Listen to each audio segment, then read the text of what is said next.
this panel we are going to be trying to, in a certain way, think about a kind of very conventional, very obvious topic in a new kind of way, rather than sort of seeing the ways in which theology is just more grist for the modernist mill, seeing what other kind of combinations can be detected in the work of artists like Charles Péguy, David Jones, and also sort of like post-war French thought. And we have three wonderful speakers who will be our guides. I think I'm going to introduce you guys and then let you come up, if I may, just to move things right along. So our first speaker in this panel is Anne Carpenter, an associate professor of theology at St. Mary's College in California. She's written essays on the Trinity, Blondel, Péguy, Thomistic metaphysics, and Benedictine monasticism. Her book, Theopoetics, Hans Urs von Balthasar, and the Risk of Art and Being, discusses the Balthasar's use of poetic and metaphysical modes of argumentation together and its implications for theology. Her recent work has focused on theologies of tradition, especially on key figures who influenced the ressourcement of the early 20th century, and on the interaction or collision between theological aesthetics and decolonial thought. Tony Domestico is an associate professor of literature at Purchase SUNY, and he is a book columnist for Commonweal, frequent reviewer for the Boston Globe. His book, Poetry and Theology in the Modernist Period, is just out from Johns Hopkins. And Stephen Lewis is professor of English at the Franciscan University of Steubenville. He teaches in a variety of periods and figures in the British and American literary traditions, and writes about modern and contemporary American, British, and French literature, and modern philosophy and Christianity. He has translated books by Jean-Luc Chrétien, Jean-Luc Marion, and Claude Romano, and he is currently writing about post-World War II French thought centered around the journal Dieu Vivant. Please join me in welcoming Anne.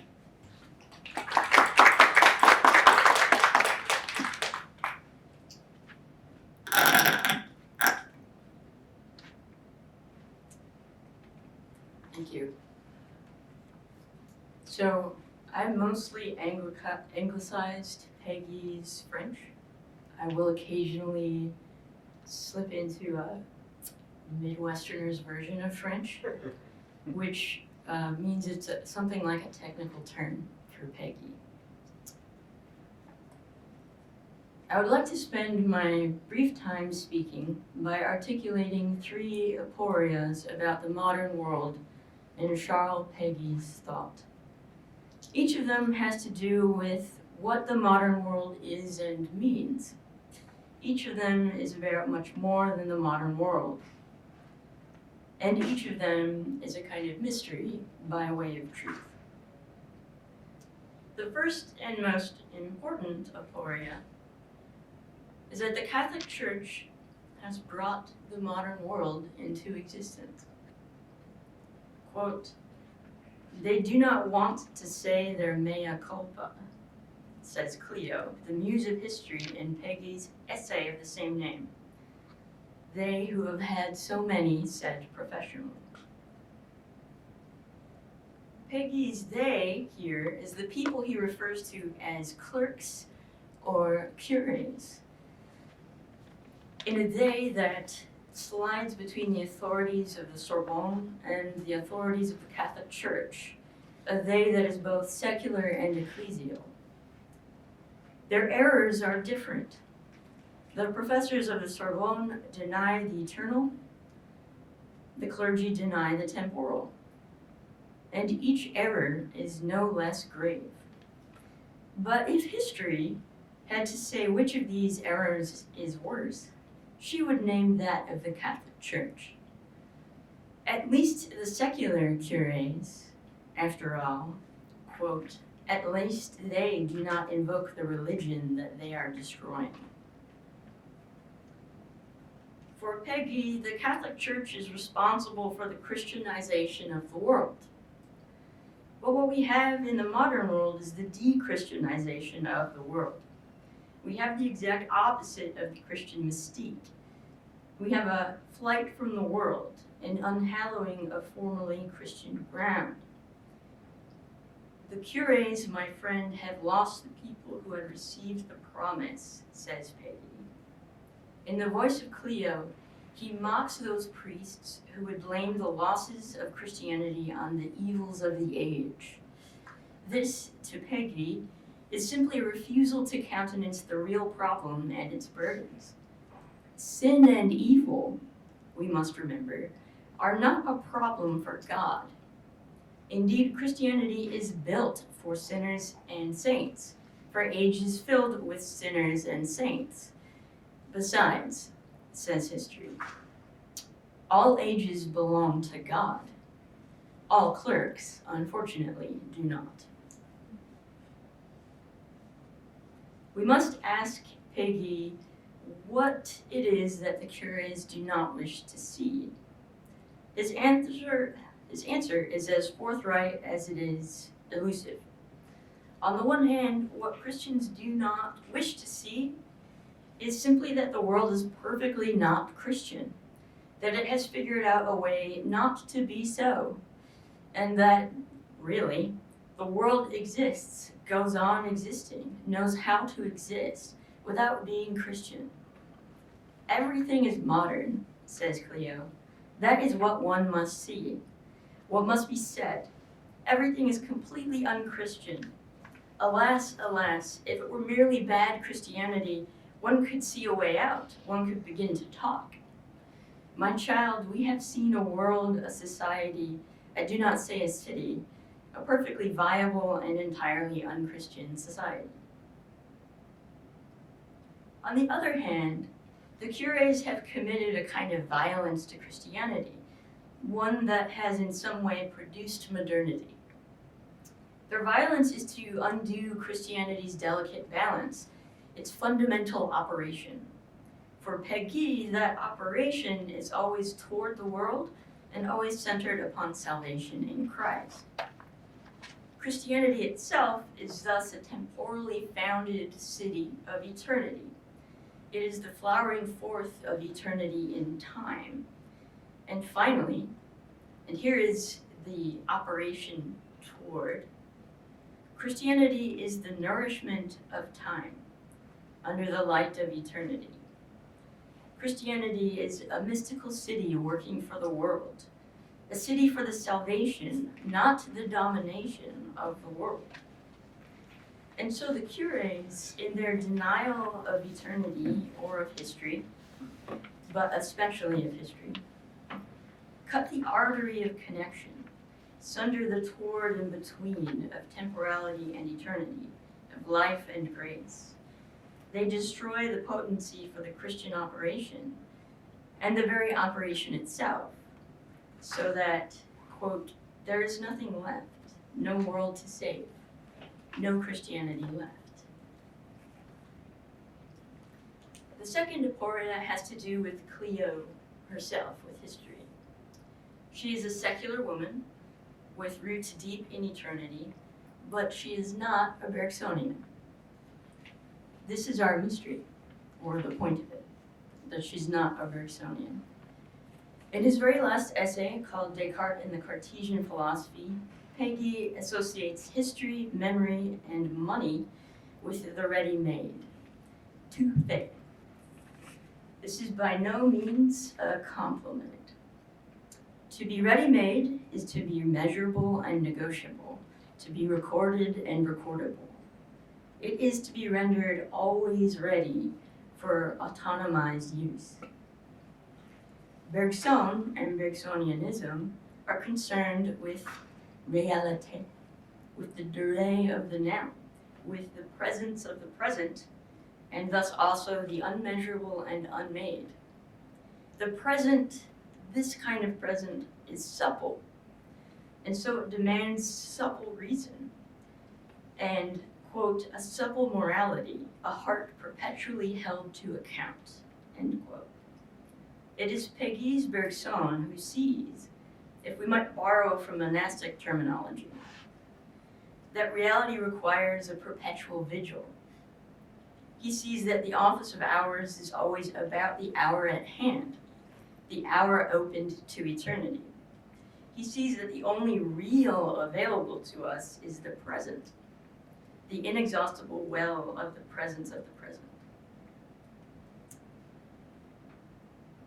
Modernity occurs on the side of the ready-made and consists fundamentally in the making past, the making into history memory of the present.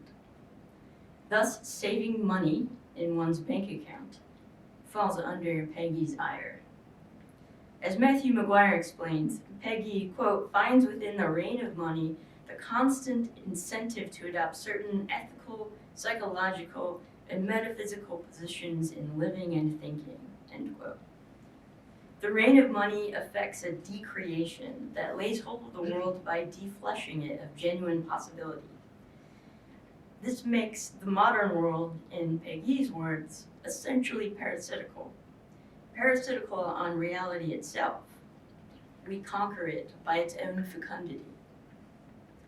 Which brings us again to the Bergsonian Revolution, which is a revolution against the modern world, precisely because it shatters the ready-made to make way for the present hour. The revolution for Peggy is the French Revolution. But in fact, human tradition, and so in a sense human history, is animated by revolution, by many revolutions. Revolutions, in order to be effective, must continually take place and must continually be purified in their taking place, as they bring about a purer, more traditional, more ancient, more human humanity. Colloquial speech about revolutions presumes their break with tradition. Peggy does not deny this feature. For him, however, revolutions are also a kind of intervention of the ancient into the present. And in this, revolutions are as well a kind of intervention of humanity into its own present. In other words, revolutions and traditions are not opposed, even when they are opposed. For what revolutions oppose in traditions is the ready-made. They oppose the conservation of the unseen and unreflected upon, the conservatism unto the suffocation of the human beings, the death of the lives of the human beings who are in their traditions. Revolutions and traditions are, in other words, against the automatic, against the measured, against the modern historicizing of the human present. Our third aporia brings together our first two. Were I to say it in a sentence, I would say it is Peggy's notion that the Catholic follows the world. But this is not really to say what he means. At the very end of his very last essay, Peggy discusses pilgrimages and signposts. These appear, at first, not at all related to his various reflections on the modern world, on Cartesianism, on Bergson. Just before this strange moment, Peggy has criticized scholasticism, especially neo-scholasticism, as a thoroughly modern enterprise. Quote, their scholasticism is a Christian theology immobilized in the structures of an Aristotelian reticulation, and consequently it is modern. His point is that this type of theology not only denies the temporal, but also, and in particular, it denies the present moment. Nothing is gained forever, Peggy says. This is the human condition itself, and the most profound condition of the Christian. In other words, the present that is always arriving and passing away, the real always surging forth and ebbing into memory, the temporal in the face of the eternal. This is the Christian real, the Christian precarity, that money denies and that the theologians refuse. Their denials and their refusals end the world, the aliveness of the world. And so their denials and their refusals also end the Christian world. Peggy's Christianity is a religion meant for the real world. We have a sense now what this means. Christian life, alive with the life of eternity, nourishes temporality. This is fundamentally an engagement with reality, the only reality, which is only always now. It is an enabling of human freedom, activated by and active only in the present moment. So too, Christianity enables a world of human freedoms tilted upward together in radical hope, the hope that is only alive for the day, each day, until eternity. But this reality in this world that Christianity is involved in is not made by Christianity, cannot be ready-made. It is the world and the real as given, perpetually welling forth in time according to the eternal will of God. The cross set along the pilgrimage road is not a signpost. It doesn't know that it has been stood up by this or that road. It is there on some part of the earth. It seems to know that it is always the same earth. The Catholic therefore approaches the cross, the world, with joy. Quote, a pointless joy, gratuitous, superfluous. The Catholic bears joy over the givenness of the real. In this joy, the Catholic approaches the cross that is meant for the world and approaches the world that is meant for the cross. The Catholic thus is always in the midst of a precarious, supple, living journey, a revolutionary journey, a journey to a cross not made by hands, a world not made by Catholics, a worlded cross given and not made, always and now. For the Catholic follows the world. Thank you.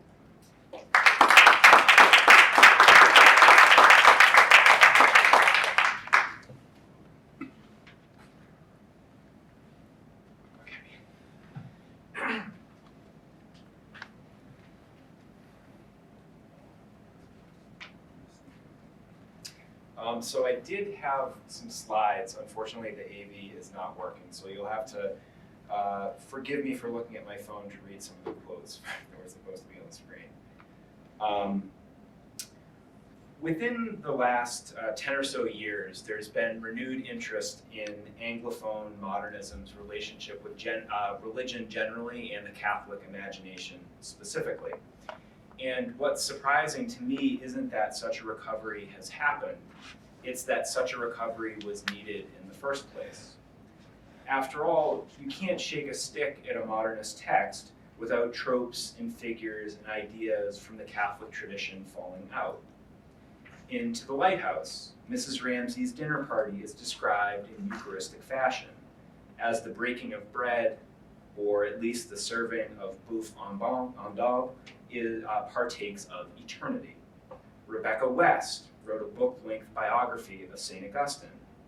Juna Barnes's great novel, Nightwood, features decadent disquisitions on sacramentality and baptism and Ignatius of Loyola.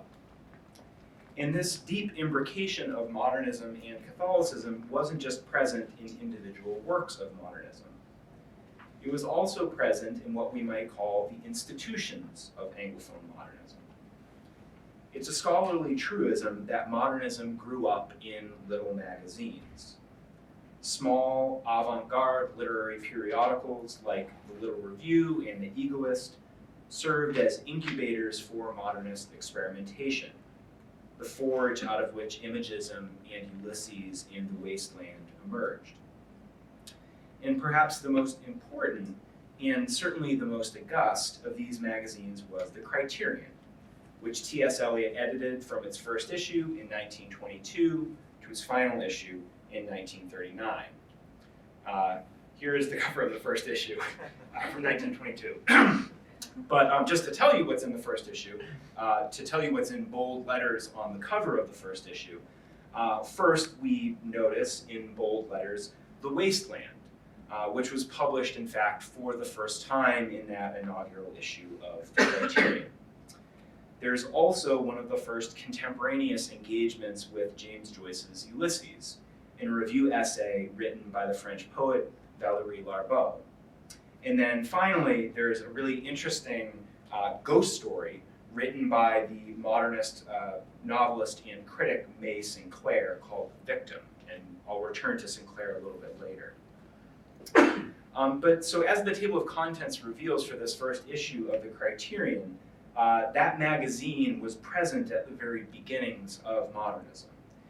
And indeed, it helped shape what we take to be modernism, publishing Proust for the first time in English, reviews by and of Auden, staging debates about aesthetics between T.S. Eliot and J. Middleton Murray.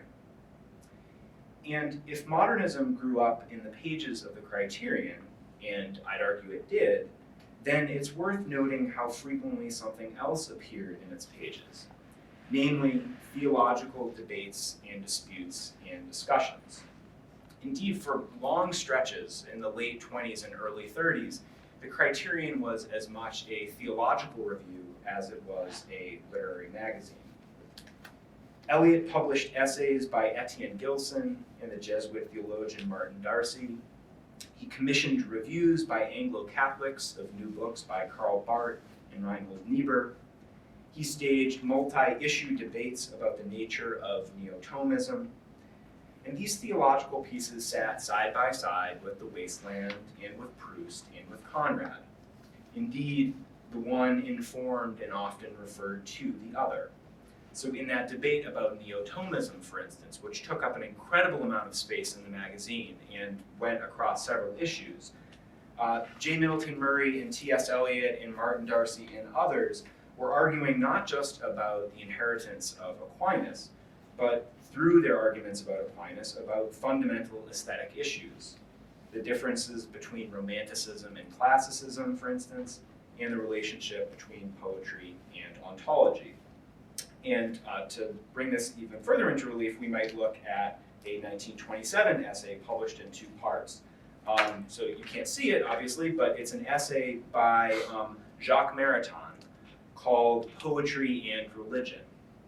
And it's a really lovely meditation on the relationship between the imagination and the metaphysical that uses Picasso, Rimbaud, and others in order to define poetry as, quote, the divination of the spiritual in the sensible, expressed itself in the sensible. And really interestingly, it's, again, a really lovely essay, and on the underneath the title, we're told that it's translated by F.S. Flint, an Imagist poet. Really interestingly, scholars have since argued that it was Eliot's own translation, and that it was just published under the name of F.S. Flint. But regardless of who actually translated this, whether it was Flint or Eliot, Poetry and Religion is a striking document, a historically remarkable moment where we can see modernist aesthetics being articulated from a distinctively Catholic perspective. In the time remaining here, I thought I'd look at a few moments in which this relationship between the modernist imagination and the Catholic imagination is made most explicit. More specifically, moments in which modernist artists think about what happens in their own art by thinking about what happens in the sacraments. So I'll start with a famous passage, a moment that comes late in Joyce's Portrait of the Artist as a Young Man. And again, you'll have to forgive me for reading from my phone. At this moment, Stephen Dedalus, who once thought he'd become a priest, has decided instead to become a poet. And he finds inspiration for his artistry in the painfulness of spurned love. His anger against her found vent in coarse railing at her paramour, whose name and voice and features offended his baffled pride. A priested peasant, with a brother a policeman in Dublin, and a brother a potboy in Moycullen. To him she would unveil her soul's shy nakedness, to one who was but schooled in the discharging of a formal rite, rather than to him, a priest of the eternal imagination, transmuting the daily bread of experience into the radiant body of ever-living life. The radiant image of the Eucharist united again in an instant his bitter and despairing thoughts, their cries arising unbroken in a hymn of thanksgiving. And then we get one of Stephen's great purplish Eucharistic poems. Our broken cries and mournful lays rise in one Eucharistic hymn, Are you not weary of ardent ways? While sacrificing hands upraise, the chalice flowing to the brim, tell no more of enchanted days. So here, Stephen differentiates between what he calls the merely formal rite of the actual priest and the more efficacious transubstantiation of the artist. And we can, and many critics have, read this as a moment in which Stephen abjures the Catholic faith for an artistic faith, in which his Catholic religion is rerouted into a new religion of art. But we might notice that even in this moment, Stephen, of course, describes the artist's powers in precisely Catholic sacramental terms. Indeed, he suggests that the more powerful an artist is, the more he resembles the true Catholic priest. By Stephen's logic, the formal rite of confession doesn't have sacramental efficacy. It's the artist whose act is sacramental. The priested peasant is, for Stephen, well, kind of Protestant. His acts are symbolic, formal, ultimately empty. And the agnostic artist Stephen is, well, deeply Catholic, transmuting the daily bread into eternal life. Now, another modernist, the previously mentioned May Sinclair, also uses the difference between Protestant and Catholic understandings of the Eucharist in order to understand what makes the modernist artist modernist. So here she is in The Egoist, one of those small magazines that I mentioned before, writing about imagism, the avant-garde poetic movement associated most frequently with Ezra Pound, Amy Lowell, and others. And the images stress the essentially concrete nature of poetry, the ability of the precise, compressed image to hold within its very concreteness the numinous. And so this is from The Egoist by May Sinclair. For all poets, old and new, the poetic act is a sacramental act with its rubric and ritual. The Victorian poets are Protestant.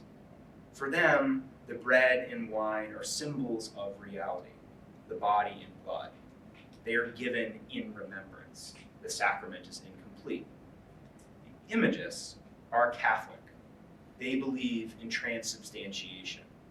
For them, the bread and wine are the body and blood. They are given. The thing is done. So for Sinclair, there's a deep analogy between the immediacy of the Imagist poem and the real presence of Christ in the Eucharist. The Imagist poem doesn't refer to or describe that which it seeks to capture.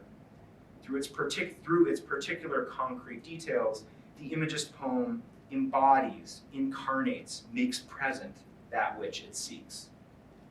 And to get at what Sinclair is arguing here, we might think about an example of a great Imagist poem, probably the most famous Imagist poem, Ezra Pound's In a Station of the Metro, which in its entirety reads, "The apparition of these faces in the crowd, petals on a wet black bough."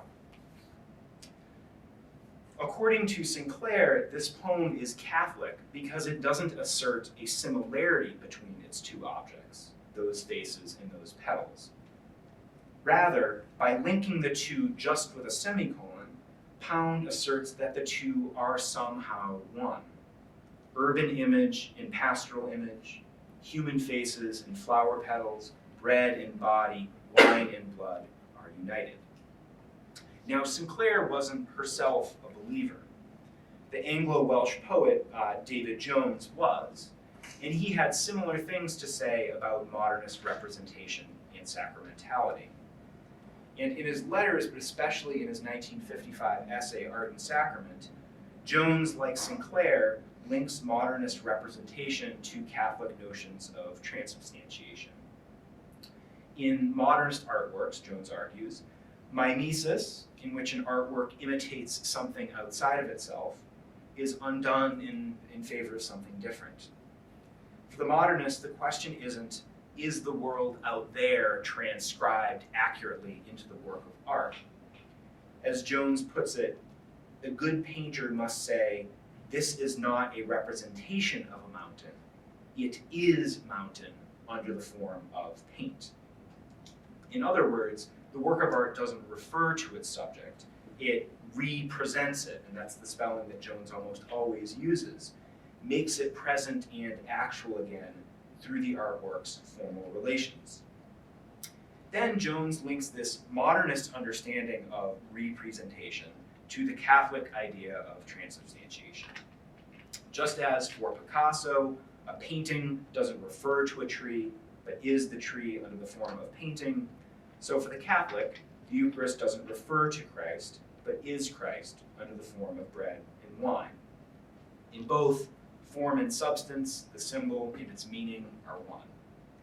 In a 1967 letter, Jones elaborates on this link, asserting that, quote, "Nothing could be more post-impressionist than what the Church predicated of the Mass, where sign and things signified are said to be one."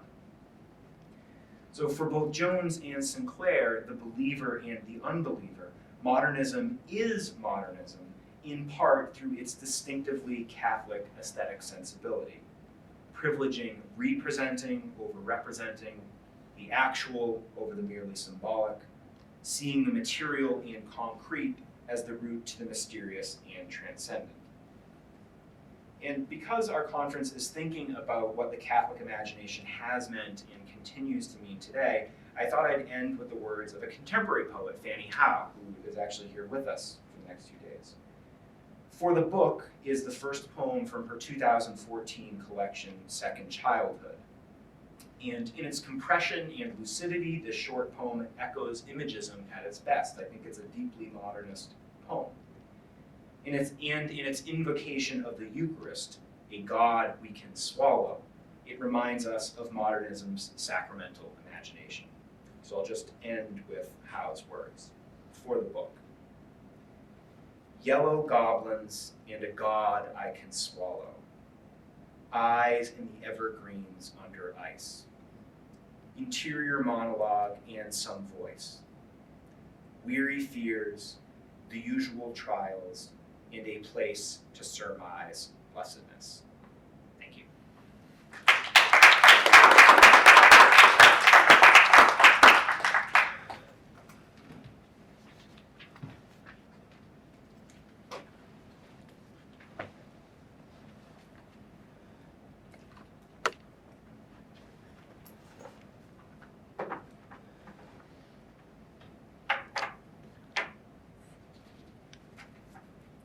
One of the joys of going last is you get to see all of the connections that are coming, I think. So, all right. The title I have for this is "Modern French Poetry and the Communion of Human Language in the Real." So I've been working for some time now on a project focused on 20th century and contemporary French literary engagements with the Bible.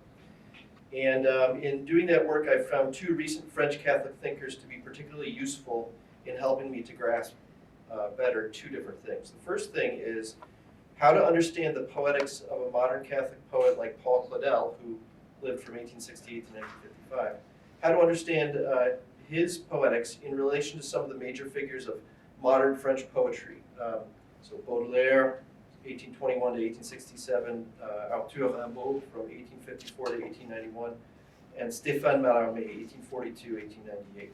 So in the French context, the modernist poets are a little earlier in many ways, and then they have a big impact on a number of the English poets, and then you have a kind of a Cubist phase of modernism in French literature in the 20th century, and then it's surrealism and Dada and surrealism, things like that. So anyway, that's the first thing. The straightforwardly Catholic poetics that Paul Claudel is working in, how that relates to these figures of what we maybe call French modernism. And then the second is how to understand Claudel's project as well as that of his immediate modern predecessors, these Baudelaire, Rimbaud, Mallarmé, in relation to what we might call the poetics of human speech understood in the light of faith in the incarnate word.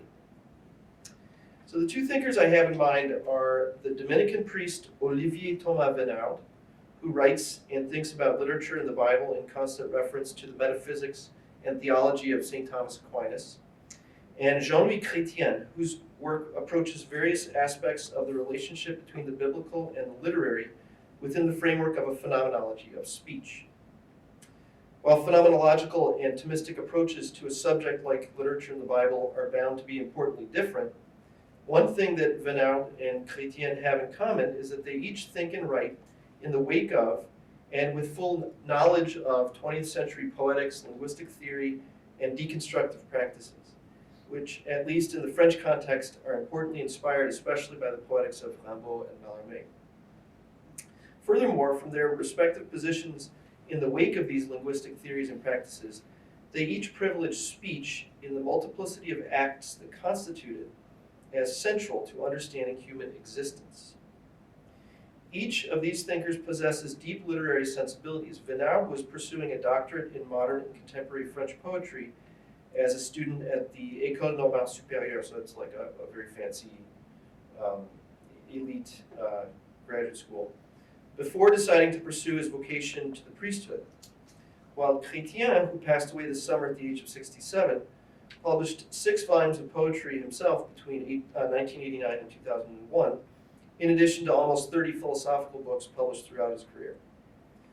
What I propose to share with you then are some of what I think are the most interesting ideas expressed by these thinkers about the ways in which modern and contemporary French writers grapple variously with the relationship between the human word and the divine word, or logos. So Venard's primary book is entitled, in English translated, would be Thomas Aquinas, Poet Theologian. And it's about 2,000 pages in length, published in 3 volumes from 2002 to 2009. And fortunately for us English readers, there is a translation of about a third of it that just came out in 2019 called The Poetic Christ. So if you're interested in some of the things I say about him, I would definitely check it out. So the titles of the different volumes maybe give you an idea of what he's doing. So the first volume is entitled Literature and Theology, A Season in Hell. Now, A Season in Hell is Rimbaud's famous kind of epic poem, you could say. And this book contains a couple chapters that do a pretty thorough reading of that poem, as well as other stuff. The second volume is called The Language of the Ineffable, Essay on the Theological Basis of Metaphysics. So that's really focused on Thomas's metaphysics. And volume 3 is called Pagina Sacra, the passage from Holy Scripture or holy writing to theological writing. So those are published 2002, 2004, and 2009. Through a thoroughgoing focus on the poetic features in Aquinas' writing in metaphysics, theology, and biblical commentary. So he's really interested in the poetics of Aquinas, which is interesting because part of the poetics of Aquinas is to be as direct and, in a sense, non-literary as possible, but that's still literary. That's the way of talking about this. So through a thoroughgoing focus on the poetic features in Aquinas' writing in metaphysics, theology, and biblical commentary, Venard argues that all aspects of Aquinas' thought are explicitly based on a linguistically mediated encounter with the incarnate Word of God, Jesus Christ, and that a proper understanding of all the ramifications of this basis, of this linguistic basis, shows that it diffuses virtually all efforts to deconstruct Christianity. So that's kind of one of his biggest arguments. As part of his efforts to make the case that attending to the role of language in Thomas is so important, Venard devotes several chapters to modern and contemporary French poetry, with a special focus on Rimbaud and Stéphane Mallarmé. And basically, Venard thinks that virtually all French poets since the 20th century are writing in reference to either the project of Rimbaud or that of Claudel. And this might sound really black and white, but he does a really good job of showing how this frame works, and yet still accounts for all of the artistic variety. So I think it's an interesting idea. Through his analysis of the work of these poets, Venard diagnoses the predominant attitudes toward language and meaning of our age, while at the same time making the case that these poets, despite their explicit critiques or rejection of Christianity, continue to pursue ultimately theological questions. So here's a long quotation that I was going to have on the screen for you to take in. I'll just read it. At least since Rimbaud, it is accepted that I is another. That's a famous quote from Rimbaud. Je est un autre. Where neither I nor you are identifiable, how could him, the other, be? With the word lost and Holy Scripture invalidated, it is often thought that wisdom can be found in the quest for meaning. From now on, however, the poets must be content with merely a meaning of sorts. But can poetry avoid the absolute? The question of meaning comes first. The poets are the inheritors, volentes nolentes, of the Judeo-Christian tradition, and they seem condemned to rival mythically or mystically the incarnate word, Christ himself. Many poetic works or contemporary critics style themselves as attempting to define in their spoken or written material some deep magnetization of language that people of letters continue to feel despite the erosion of the Judeo-Christian context of contemporary society. Throughout the centuries, the theology of the word has provided the vocabulary which enables one to take into account the mysterious creative power of language. Forgetting this theology of the word imposes on the arts of language the need to imagine anew the whole matrix of meaning, genotext and phenotext, archi-écriture and écriture, a symphony of undetermined idioms, accepting questions without responses, multiple ways of speaking of lived difference with the knowledge of the discursive character of all human thought between language, thought, and the real. After the proclamation of the death of God and the erasure of religion in any genuine form, idols are forged in the new mythologies, which become the great ideologies of the past century. The question of meaning is ignored, yet this question is as vital to discourse as light is to vision, and thus literature has become the place where moderns seek to revive the original and Adamic experience of naming. Consciously or not, the intentions of the modern poet are theological. That's the end of the long quote. This long passage gives you a taste of how Venard argues for the persistent impact of Christianity's particular way of conceiving of meaning through the theology of an incarnate word on all who write in its van. So everyone is impacted by this past, even when they're rejecting it. Doesn't mean they can't reject it, but they're still impacted by it. So this persistent impact doesn't have to be taken as an imposition or an impediment to freedom. For Venard, it is a hopeful sign that human beings have such great difficulty in attempting to reduce language to mere utilitarian communication and thereby avoid meaning. As long as this difficulty persists, humanity remains. He writes, in experiencing the ontological simultaneity of the poetic experience and of its object, even if that object is the void, major contemporary writers remind our era that a theology, even a negative one, is always possible. Unquote. The poetry of Paul Claudel and of subsequent poets who hold to a similar theology of language, such as the living poet Jean-Pierre Lemaire, who was born in 1948, he's just one, there are a couple others, is held up by Venard as a contrast to Rimbaud. And again, lest we jump to suspect that this Claudel-Rimbaud opposition is something simplistic, black and white, and so on. I mean, Venard is completely aware that Rimbaud played a key role in Claudel's conversion. And I had a slide with some of the things he says about the effect of reading Rimbaud. It was very important for him. Let's turn now to Jean-Louis Chrétien's phenomenology of speech in order to get a good grasp of the essence of Claudel's understanding of the poet's word in relation to human existence, creation, and God. So Chrétien, the second philosopher who just died this summer, develops his phenomenology of speech through many books. My favorite and one of the books most congenial to a study of literature and the Bible is the 1998 volume L'Arche de la Parole, The Ark of Speech, which also exists in English, published in 2003 by Routledge. So it's called The Ark of Speech. The book is focused on the ways in which human speech serves as an instrument of our hospitality, and the title refers to a patristic interpretation of Adam's naming of the animals in Genesis 2, verses 19 through 20, according to which Adam's speech is the first and last ark in which humanity gathers and safeguards its fellow creatures, the animals.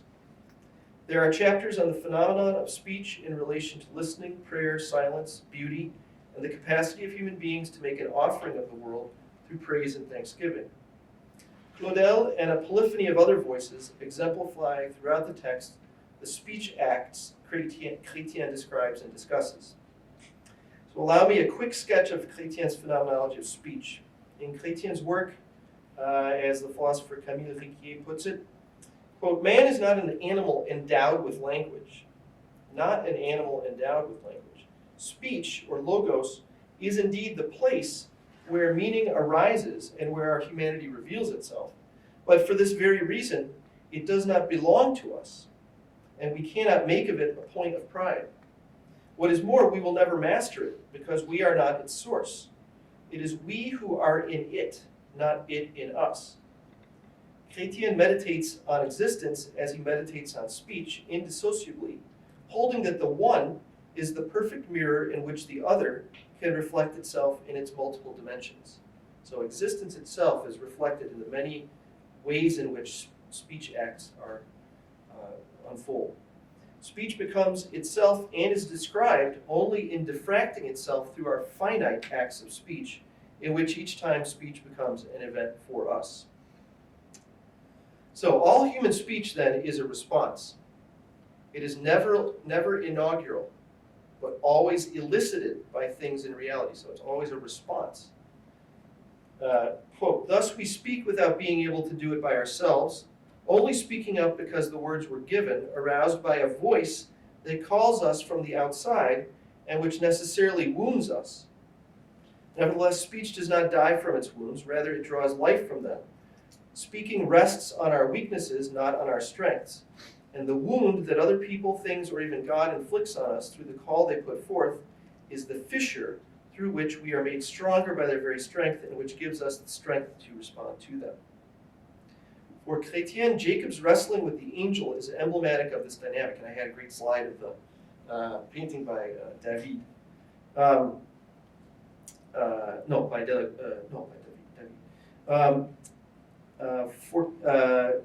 In being defeated and rendered lame, Jacob is blessed and given a new, greater name. As Chrétien puts it in the chapter on offering the world to God in human speech, quote, praise that responds to the divine gift is the essence of human speech. That's the ultimate response. Claudel gives voice, so Paul Claudel, the poet, gives voice to this dynamic throughout his career in his poetry, drama, and prose. So the lines I'm about to read from the fifth of the five great odes confirm the phenomenological descriptions of Chrétien and the line lengths and rhythms along with their repetitive parallel structure so recognizably Claudelian enforce a respiration pattern on the reader that dramatizes what they describe. So it's just two verses, so I'll read it in French first so you can somewhat hear what I'm trying to say is this respiration pattern, and then I'll read the translation. Le Verbe de Dieu est celui en qui Dieu s'est fait à l'homme donnable. La parole créée est cela en qui toutes choses créées sont faites à l'homme donnable. The work of God is the one in whom God made himself givable to man. The created word is that in which all created things are made givable to man. In the third ode, Claudel directly asks God to allow him to gather the created things into his poetic speech so that through that human speech, the mute creatures may give their praise to God. So here I'll read the translation. It's just 4 lines. Let me see and hear, so he's speaking to God, let me see and hear all things with the word, and hail each one by its name, even with the word that made it. You see this earth, which is your innocent creature. Through my mouth, deliver it of this praise that it owes to you.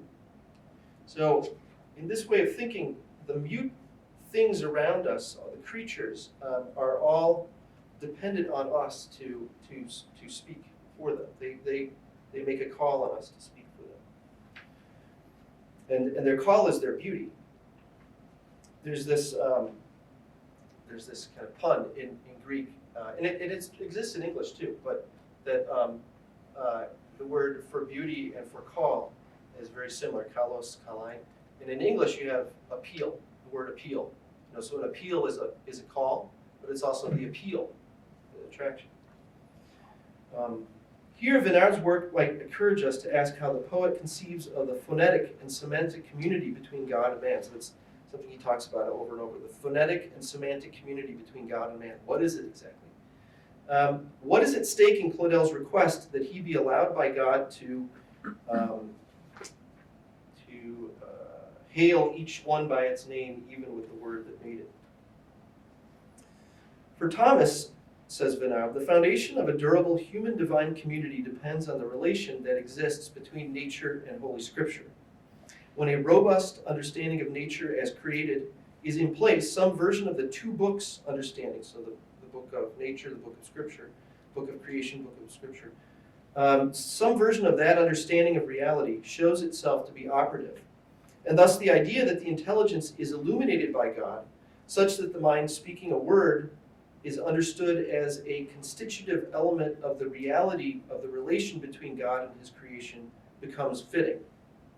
Venard writes, thus we discover with astonishment, and not with postmodern disillusionment, something of sacramentality, a transcendent spiritual reality giving itself in and through a sensible reality, already present in the very function of language.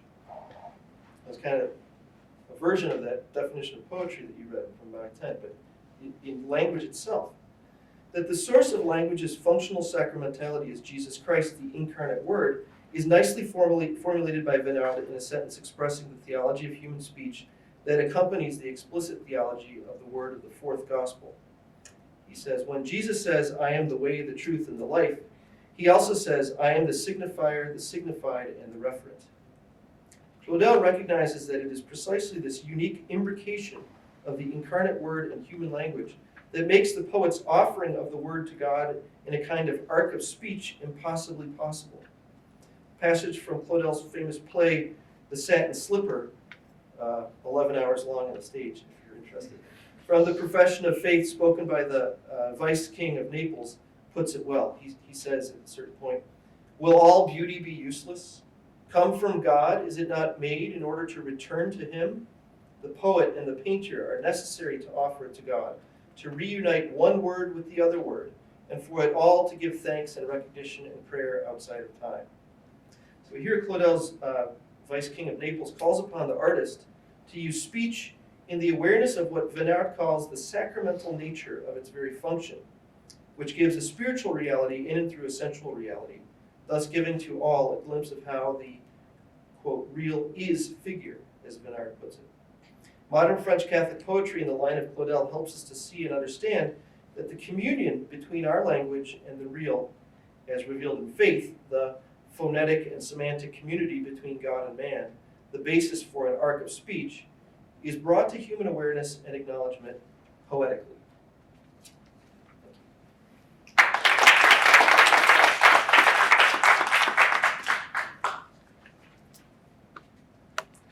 So we have some time now to sort of, as Stephen was saying, continue thinking about the connections between these three papers that have touched on time, poetics, and language. So I'll open the floor to all of you, and so we can start doing some of that work together. And I'll bring a microphone to people. Okay.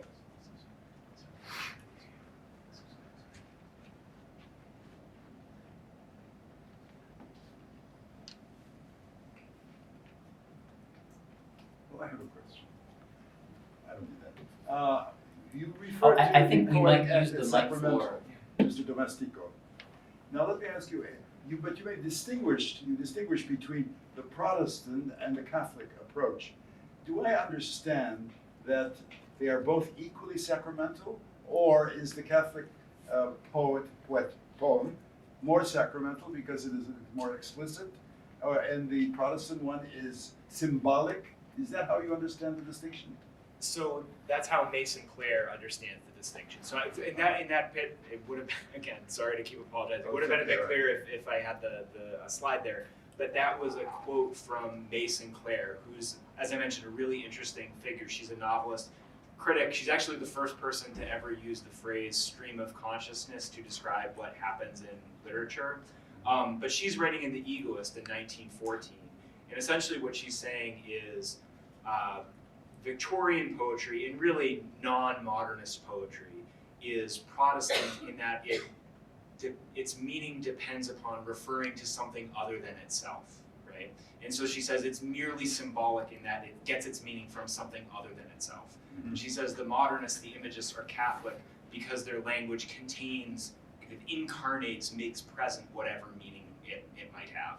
And so for her, again, in her argument, modernists are Catholic because their poetry is kind of sacramentally efficacious, because it actually makes present its meaning in the material of the language itself. Whereas the Victorians are, she would say, Protestant because it's kind of empty symbology, right? That's a very sweeping statement by Of that woman. Absolutely, yeah. Modernism is sacramental. I mean, it's fundamentally sacramental. I mean, I'm sure there are many modernist poets who certainly would argue that point. It's a very sweeping statement. Yeah, but what's most striking to me is how many modernists actually agreed with that kind of sweeping claim. Well, let's count.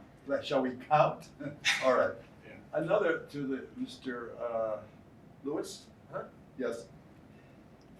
When you refer to human speech as a response, do I understand what you meant by that? That human speech is a response to divinity? Well, it's a response to divinity, but to anything in reality. So, Chrétien's fundamental insight is that whenever we speak, whenever we use language, we are always doing it in response to something that is, in a sense, provoking it in us. Okay. And he also works this out in such a way that he can talk about even manual responses and painting also. Like they all are modeled for him on speech. Which is ultimately a response to divinity, no? Yeah, that's right. So, but of course, you know, in phenomenology, you're not always making statements about, or you're usually bracketing,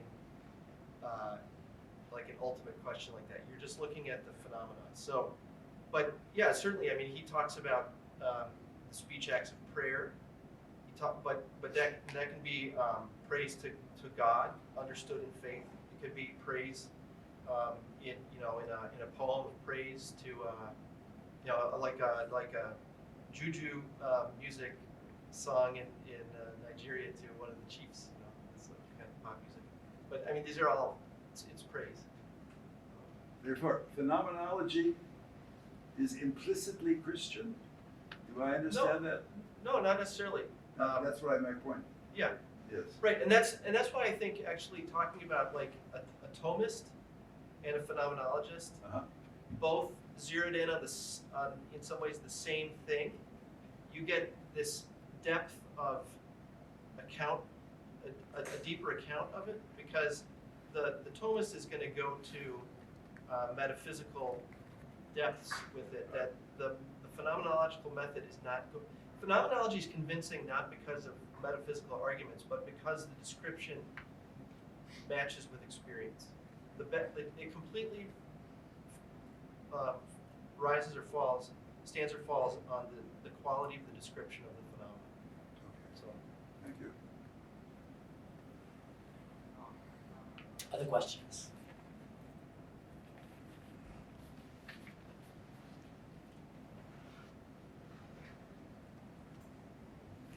So you talked about how a lot of the modernists had a lot of theological grappling, like for example in the Criterion there was all of this debate about neo-scholasticism, and there was this idea that the modernists were more Catholic, whereas the Victorians were more Protestant in a certain sense.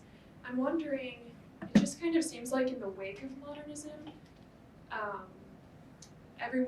what's been latched onto about modernism has been more the fragmentation and the disillusion and all of that. Can any of you sort of speak to why you think that happened, and why, in a lot of ways, has modernism given rise to a lot of just extreme formlessness and things like that? And feel free to correct the wording of my question or my assumptions or my understanding, but I just kind of wondering about that. I mean, so what's interesting about Peggy is whatever essay I'm reading, he's gonna pick a fight. And so for him to speak of modernity and fragmentation as if they come from something other than the Catholic Church is to misunderstand what has happened with modernity, which for him the Catholic Church assists in taking place. And he's a socialist, so it's blended with a critique of capitalism and a concern that it's kind of an early version of subsidiarity, a concern that the means of making one's life are someone else's. And so for him, one of the things the Catholic Church has done is protect itself in a politique, which always destroys a mystique. And so I think he encourages us to, and these other presentations actually have done this too, but he encourages us to stop thinking of modernity as purely other than Catholicism. Yeah, and I guess I would say that, I started off my talk by gesturing towards the canonical understandings of modernism's relationship to religion, and I'd say for a long time, thinking about someone like Eliot, the general critical consensus was he experienced deep fragmentation and fracturing in the historical and political world around him. He experienced that fracturing and fragmentation psychologically, and that religion was a way for him out of that fragmentation or fracturing into a more coherent, kind of cohesive worldview. And I personally think that's a misreading of Eliot. I think that Eliot and other modernists in general find theology imaginatively and spiritually nourishing, in part because it gives an account of why we feel fragmented and fractured and broken. And so one of the figures who's actually most frequently talked about in the Criterion, it's quite remarkable when you dig into the book review section of the Criterion, how often Karl Barth is mentioned as a theologian that people are wrestling with at the time. And in all of the reviews, I think in Eliot's own response to Barth, we can see that he admires people like Barth, not because they see religious belief or theology as a way out of the experience of fragmentation and fracturing, but as a way of thinking in and through fracturing and fragmentation. But yeah, it's a great question. Yeah, I'll just add one other thing. So in the French context, where you have, it's different from, say, an American modernism, where you don't have like a centuries-old church to rebel against. It's very clear that, like in the work of Mallarmé or even Rimbaud in certain instances, that what they're, and Venant says that what they're modeling themselves on is like the poet as priest, but against Christianity, because that's not the God, that's not the religion. And so they're trying to that's not the truth. So they're trying to, and I think you get some of this in Pound too, but it's not in the Catholic mode. But they're trying to. Pound is a very religious poet in the cantos, and he's bringing together all these fragments and from all these cultures and trying to make something I think religious. And Mallarmé, it explicitly talks about the priest confecting the Eucharist and how the poet is the real priest, and it's a book that you have to make, not the Eucharist. So the question then becomes like, can you do that? Can you make your like going back to some of what she was talking about with Piggy? Can you construct the ultimate, the absolute, through poetry? And Venant says no, it was a failure. Claudel doesn't ever try to do that. He has a whole poem called La Messe là-bas. It's about the Mass, the different parts of the Mass. He never puts himself in the role of a priest. So I think that's just an additional thing to take note of. Thank you. And just because I can't help but talk a little bit more about David Jones, there's a great moment at the end of his essay, Art and Sacrament, where he quotes from a French theologian Maurice de la Taille, and talks about what happens in Christ's crucifixion. And he says, he placed himself, he meaning Christ, he placed himself in the order of signs. And so that resonates with the theology of language that you've been talking about. It's also a really interesting kind of counter to the more traditional modernist argument where, what did you say, the poet is the real priest, right? And that's obviously what Joyce is arguing. Yeah, right, that was a perfect example. Yeah, but there's actually something quite different happening in someone like Jones, where he's saying something like, because of Christ's entrance into the world of sign making itself becomes a religious or Christic act, something like that. Yeah. That's more Thomist then. Yeah. It sounds like Thomist. Yeah. Yeah.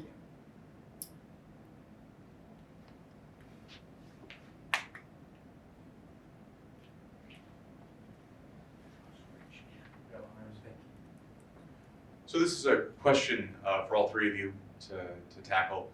There's a word that we've been throwing around a lot today, yesterday, and we're going to hear a lot more. But I'm particularly curious from this group right here in front of us, and in this subject about modernity and so on, how we define this word. The word is imagination. So what is the imagination? And maybe a helpful way to sort of concretize that would be to filter it maybe through Chrétien and Bernard, through Piggy, and through Sinclair or any of Yes, that is what I meant particularly to ask. Yeah, so Peggy's gonna pick a fight again. He really loves, even when he's an atheist, he really loves Pascal. And Pascal hates the imagination because it's lies. It's not in front of you. And if you get lost in it, you'll forget about the real. And in Peggy's context, he's concerned that people won't address the desperately poor in front of them because they're daydreaming about a future that's not yet, or a past that is no longer. Oh, remember the monarchy? Whatever, Peggy doesn't care. He wants the present most addressed. But since he is a poet, he is a fan of symbolic thinking, and I think he thinks revolutions recover those kinds of things, and in recovering them make them more daring, because the revolution, he says, it stands in hope to introduce the genuinely new. So that's probably the closest he gets to our colloquial use of imagination.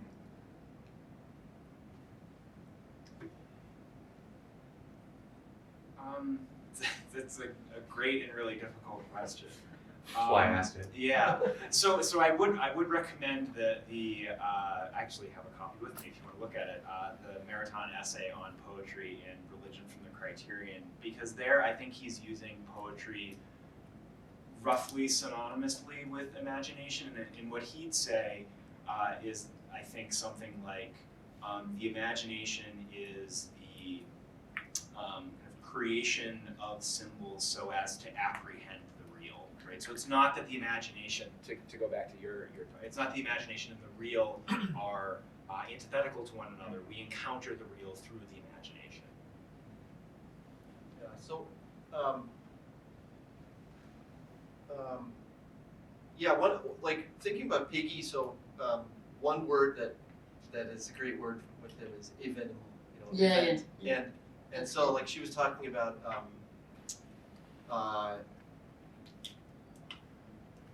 Christianity versus Christianism. So Christianism is a lot of it's the negative, the bad thing that's done as if it were Christianity. And so Christianity is rooted always in response to an event, ultimately the event of Christ. And so there's this, it can never be, therefore Christ is never my idea. He happens to me. He happens to me, and so it even happens now in the witnesses of the body of Christ. And so when you start to use your imagination, which I don't know, I often think imagination is even just thought. But so when you start to think in relation to an event, as opposed to what I can invent, what I can construct as my reality versus what's really there, then it's like what Fanny House said this morning about attention. Poetry is attention. And then, within that attention, like some of the Thomistic language about, analogy or figure and reality. Taking the Eucharist, the accident and the substance. Or you think about Dante, like what is real and what is figure in any episode in Dante. It's like it really starts to blow your mind if you think about that. So, it's an alternative to a kind of more vague and I guess we would maybe say romantic.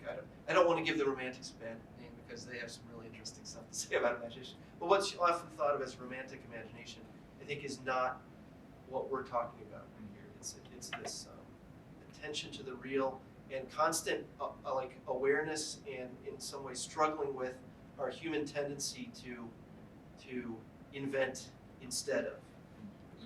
I think, just to go with that for a second, I think there's a way Peggy's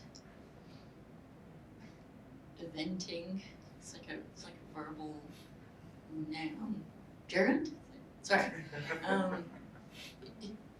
He presents a Christianity whose first concern is where is Christ now, and not how do I protect my place in the world? Because our place is for the world. And I think it really opens up what Catholic imagination might be. Instead of a kind of nostalgia for the things we have made, it's a tool for problem solving the present.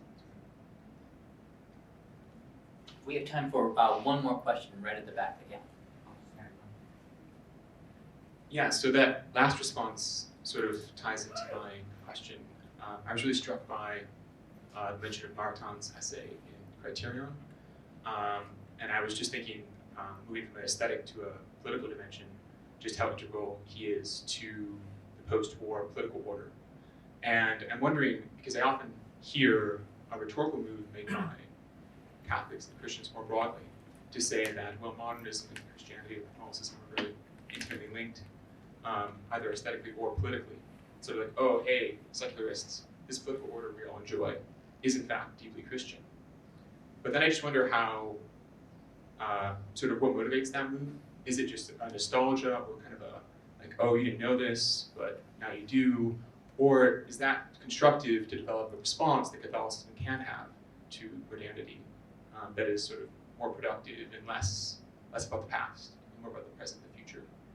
And I guess that's directed to all three presenters.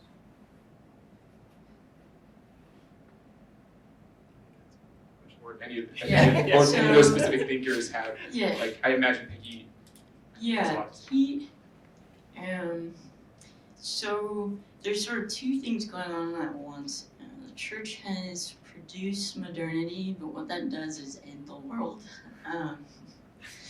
And so the Christian actually has to deal with both things. What is Christianity, but also how have we lost the world?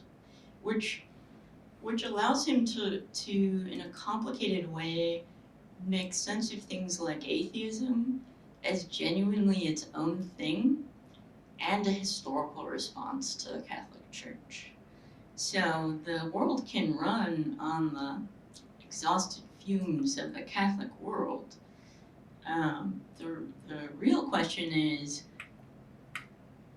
how do I nourish the world? And so Peggy completely reorients the question, not how do I have a good answer, but how do I nourish time itself? Great. Well, thank you so much, all three of you, for a wonderful presentation. Please join me in thanking them again.